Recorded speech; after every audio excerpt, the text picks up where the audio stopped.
when you're talking about addiction, what you actually What is an addiction? What's an addiction? I don't know, you answer. No, we can answer that easily, can't we? In a few sentences, really. Yeah, certainly. Yeah.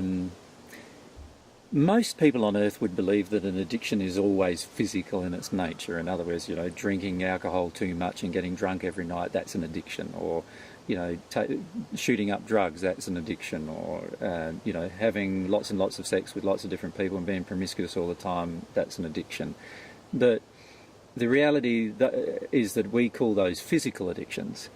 And the reality is also that it's the emotional addictions on the planet that are even worse, generally, than the physical addictions. The thing about a physical addiction is that you can see it. You know that the person who has the addiction, and even if they don't know themselves, then everyone around them does. The problem with emotional addictions is they're a lot harder to determine. So let's define an emotional addiction. An emotional addiction is me using something that I want from you emotionally in order to cover over a fear that I have inside of myself that I'm unwilling to experience. So in other words, I'm trying to get a feeling from you that if you didn't give it to me, I would either feel angry or upset that you didn't give it to me, or I'd feel disappointed with you that you didn't give it to me, or I'd feel like, I'll just go to another person who will give me that and forget about you altogether. And these kind of addictions are insidious because since they are emotional, most people sort of accept them as okay. They're better than a physical addiction is what most people think. Whereas we feel that these are the kinds of addictions that prevent good relationships. They're the kinds of addictions that prevent a relationship with God. They're the kind of addictions that prevent you from truly seeing yourself. So if I can give maybe an example.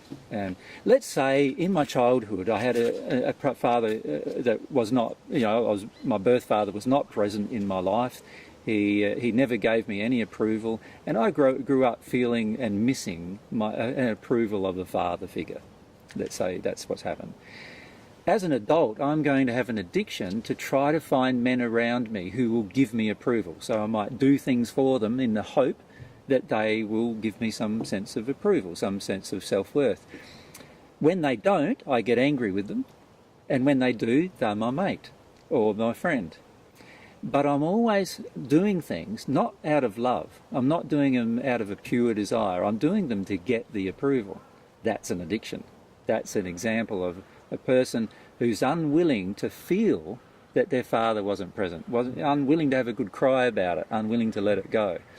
When the person has a good cry about it and lets it go, a good cry about the fact that their father wasn't present and that he didn't give them any approval, and they let that go, they won't go around doing things for men just to get their addiction met. They will do things for all people, men and women, because they wish to give a gift of themselves to the person, not for any other reason. That's in harmony with pure love. That's more in harmony with God's love. But we see a lot of the interactions on the planet are actually completely out of harmony with love, as God defines it, and completely in harmony, in agreement with, you do something for me, I do something for you. Here in Australia we have this saying, you scratch my back, I'll scratch yours, right? And that's how many people see their lives, if you scratch my back, I'll scratch yours, we'll be mates while you're scratching my back and I'm scratching yours. But as soon as one of us decides we want to go and do something different, we're no longer friends and we're no longer acquaintances and we no longer love each other and we no longer give each other gifts.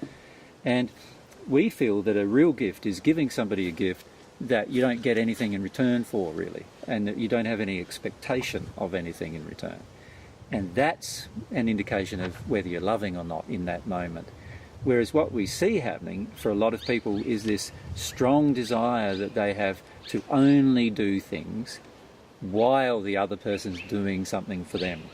And as soon as the other person doesn't meet their expectation, then that's it. That's the end of the arrangement. It's like a bartering system, really. And we see the barter system works very well on the planet, it seems to, but it's not based on love. And certainly in the higher spheres of the spirit world, the barter system disappears in preference to the gifting system, which is giving another person a gift without an expectation of anything in return. So that's what we're encouraging people to do when it comes to addictions. Yeah. If we consider that an addiction is anything that we use, Do you want to take a shot of the turkey as it goes? yeah. I might quickly. It's getting from my bag. That's called a brush turkey. Bush turkey. Yeah, they're native to Australia. My dad has this joke. He always says, "Those bush turkeys, you can eat them. You just get a stone, you put it in a pot of boiling water, you put the turkey in, you boil it till the stone's soft, take the turkey out, eat the stone." Eggs, and she just ticks off, and the male maintains the temperature of the mound and brings up all the chicks. Yeah, so that's a male.